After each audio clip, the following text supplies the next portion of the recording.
So, good morning or good night, depending on where you are in the world, and welcome to another anniversary album review of the Shield on a Couch. I'm joined today by Señorita Sabrosura and JC Rock and Metal Review. So, JC, how are you guys? Doing good, thanks. Everything good?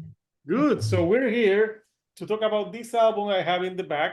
It's Soundgarden-Superunknown, which turns 30 years old on March 8th, originally released in 1994. So I have it on vinyl, and I'm going to put it over here. So yeah, we're here to talk about this album that turns 30. So what we're going to do, like every time that we have an anniversary review, we'll talk about our first impressions when we listen to this. Then we will discuss like our favorite tracks, maybe deep cuts that we love. And at the end, we'll say we'll say like if the album has held up 30 years later, and our final thoughts with it. It's like an is it that bad, but the other way around with a good album. So for this one, let's have Mary start this one off. So Mary, your initial thoughts of when you listen to Superunknown by Soundgarden. Well, I think the first time I listened to Soundgarden ever was on MTV when they were playing Black Hole Sun. Um, uh, and it really captivates me. Like, I love how creepy and creative the video was.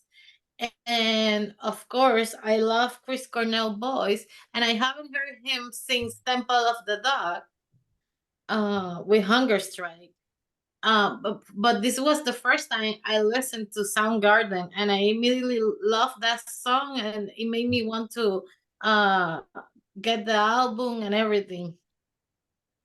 Yeah. So yeah, obviously this wasn't when it came out in 1994. No, it was later. So I think maybe JC and me did listen to this when it came out. So JC, your initial thoughts when this came out? Yeah, I remember I bought this on CD. I think it was probably right after it came out. I was a big fan of Soundgarden. They were probably one of my favorite of all the grunge bands.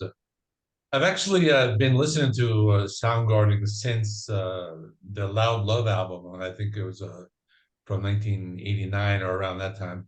So this is like before Badmotorfinger and all that. So I knew about this band. I'm just a big fan of it, and I really liked it. It was just like a continuation of what they were doing on Badmotorfinger. But listening to it again, I'm noticing some things that, or I just haven't like listened to it in a while, but I'm noticing some more like psychedelic rock on this. They do a lot of that, and I think it's a solid album. It's kind of long, but back in the '90s, pretty much like all bands were releasing these albums that are like an hour and like 15 minutes or so. So, other than the length, I think it's a really great album. Yeah, I remember when this came out. I think the first time I heard Chris Cornell sing was with Temple of the Dog, but so I didn't get that much into Soundgarden. This was the first Soundgarden album that I bought. And then, I listened to their earlier stuff, Badmotorfinger. But this was my initial, when I first knew the band. And I remember I always thought the cover looked amazing. And the first song that they released wasn't Black Hole Sun. I remember Spoonman. And they released that song, and I thought that song is strange as hell. I'm like, what the hell is a Spoonman? But there's a story behind it that I think somewhere in Seattle there was this performance, like street performer that performed dancing or something with spoons. And I'm not sure if he's because on the video there's a guy with the spoon, and I don't know if it's the actual Spoon Man. Maybe someone in the comments may say like, yeah, that's the actual Spoon Man. Do you know, JC? Well, what I understand is that it was a guy who was able to like bend spoons with his mind or something like that. I have to like look it up Like the again. Matrix? But that something like that. I have to look. I'm just going by my memory from 1994, so I haven't like looked it up. Yeah, And we but all know what you were doing in the 90s, man. So hazy memories. So yeah, I remember yeah. I did buy this when it came out in 1994. I bought this. I was in a trip in Orlando and I bought this with my cousin. Like we were like, oh, let's get there. I think we got this one, and I think we got a like a live album. I don't know if Rolling Copper was out or it came out later, but I remember like buying this album because I don't think I bought it like the day it came out, but I did buy it because I remember seeing Spoonman and then Black Hole Song. I remember that because some friends of mine said that there was this girl on the video that looked like my sister when she had bracers, and I'm like, oh, she's in the Black Hole Sun video. And I remember that video, was psychedelic and strange. But I've heard people that listen to Soundgarden from before that for them, this was like a change in sound for the band. And it was a little bit like it had more apparently commercial appeal, even though I think this album is kind of strange sometimes in the delivery. But yeah, I did bought it when it came out in 1994, and I loved it. Especially I love Chris Cornell's voice, and Kim. I don't know how to say his last name, Fayil. I love his guitar playing as well. And Matt Cameron, great drummer, and I think the bassist Ben Shepherd. All around cool. And to me, they weren't like a grunge band. They had like more like classic, like rock Black Sabbath type of riffs to them. So I think I thought they're a great band. So yeah, so those are our initial thoughts. So Mary, what are like your favorite like tracks from the album? And I think there's and deep cuts. We can pick some deep cuts from this one. Well, I really like the opener, Let Me Drown. I think it's a great opener. I think it sets the moods for the whole album, showing you it's gonna be like heavy and fast paced. I really enjoyed that song. My absolute favorite, it's Fell on Black Days. Great Um, song. yeah, it's a I think it's one of the most powerful songs on the album. It's a great song. It's my favorite. And another one I really enjoy because I enjoy how heavy it sounds. It's 4th of July. Yeah, that's always a great song. Yeah, I I think love it's that like song. more metal than grunge, that song. It's a really nice song. Um I don't know. That I like probably that doesn't song. get played on the 4th of July. I'm sorry?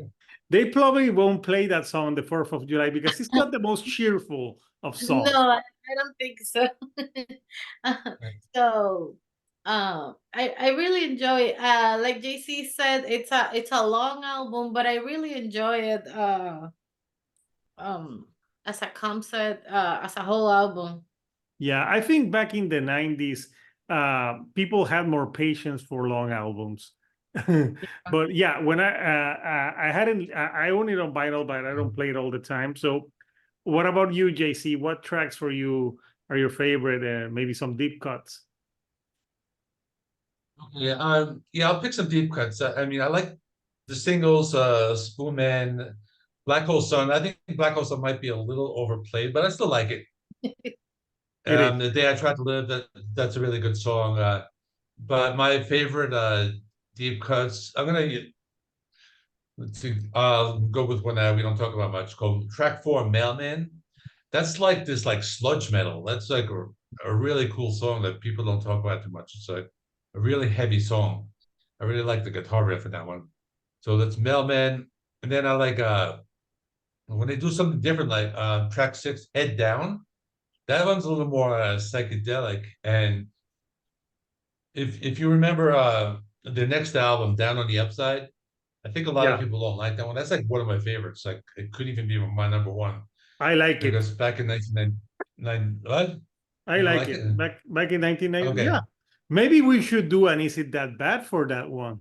We could, Yeah. but that'd be like. But I think going back to the song "Head Down," I think that's kind of like that same type of sound that they would move towards, a more like lighter psychedelic sound. So I like that, and I have to mention Fourth of July. I think like that's like the first song that where they have like this like really like thick with like the down tune and the guitars, and this was before all those like metalcore and deathcore bands were doing that. Like this had that like that sound, and I think that a lot of I mean they could have like taken it from that, or maybe there was something else. But I really like Fourth of July. I did a video, I think it was like 2 or 3 years ago, about my top 10 songs for the Fourth of July, and that was my number one. So It's a that's a cool. I should do one again, but that's it. But I like pretty much the whole album. But I think those are my deep cuts. So, yeah. So of course, I like this. I think I used to love Black Hole Sun, but I agree with JC. It's being over fucking played. And Spoonman, I still think it's a weird song. I like it.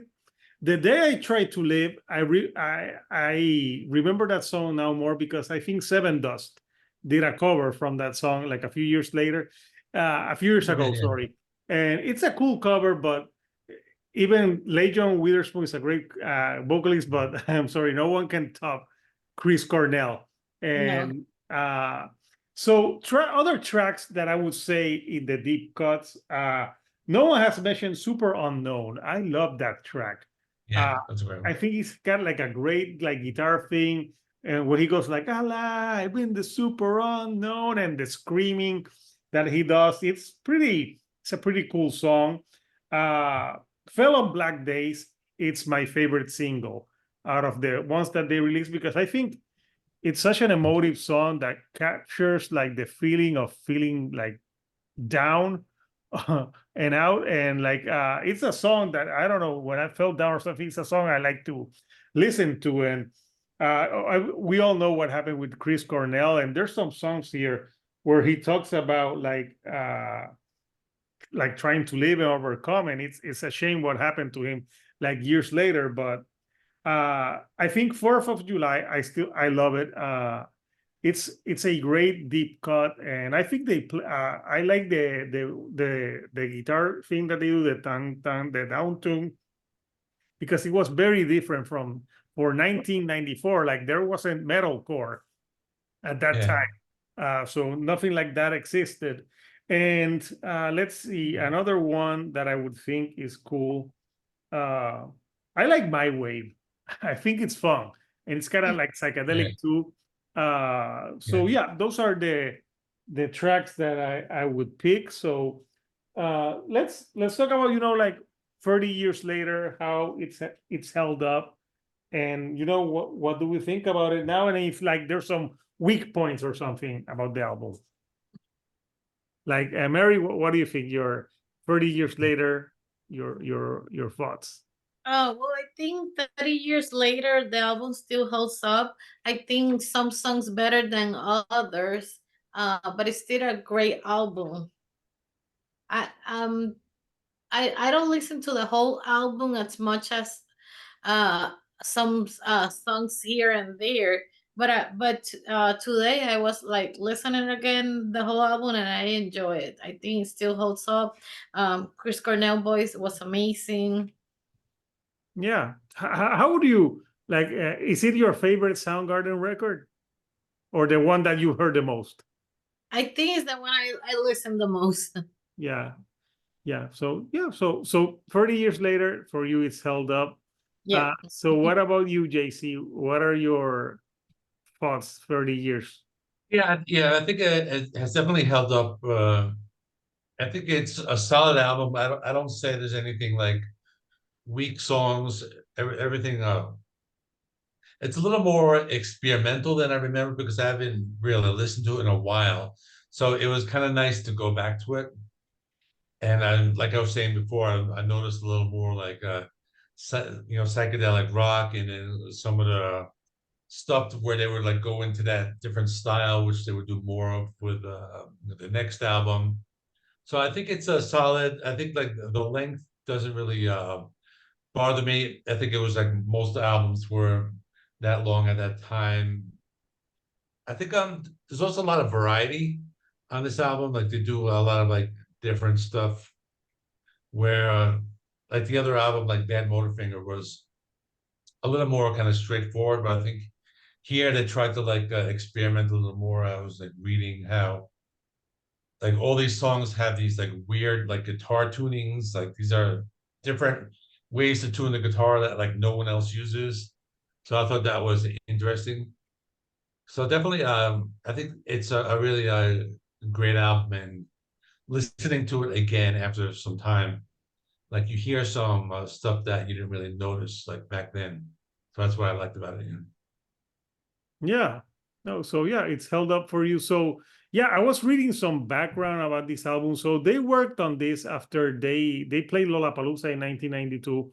So they worked on Yeah. this, and apparently they did a lot of like every band members did some demos, and then they got together to like share ideas. So it was like a big of a collaboration, and also they changed producer. Their last albums was with Terry Date, and this one it was produced by Michael Beinhorn and the band themselves. So you can tell that it's way different, because when you listen to Badmotorfinger, like Jay-Z said, it's more, all the songs are more like they have like a cohesive sound. Like it's Yeah. not to say that they sound the same, but it's the same guitar like tone. But on this one, like you go from psychedelic to like sludge to like depressive to like fast. Yeah. Even though kickstand is like a punk song. Yeah, I was gonna mention that one before. That's a good one. Yeah. Yeah, like kickstand, you gotta throw up. I think Yeah. the only thing is, I think I was listening to the album. I think it is kind of long, and like maybe I would say something like it needed a little bit of trimming, but I wouldn't say there's no bad songs. And I think it's it's an experimental, and it's kind of like a weird, trippy album. Like this album, Yeah. the picture that they took really goes with the music, because this is like you go like on a trip, and obviously Chris Cornell's vocals are amazing, but I agree with JC that they went further down the rabbit hole here with Down on the Upside. So we'll do Down on the Upside for the Is It That Bad, because I haven't listened to that in a long time, and I didn't know that people thought it was bad, but it would be a good album to cover on the series. So we'll do that in a few months. Like I'll have to see when that album has an anniversary so we can plan that one. But yeah, you have it, 30 years later for me, yes, this has held up. This is an amazing release, and I still listen to it. I bought it on vinyl. Would I say it's my favorite Soundgarden record?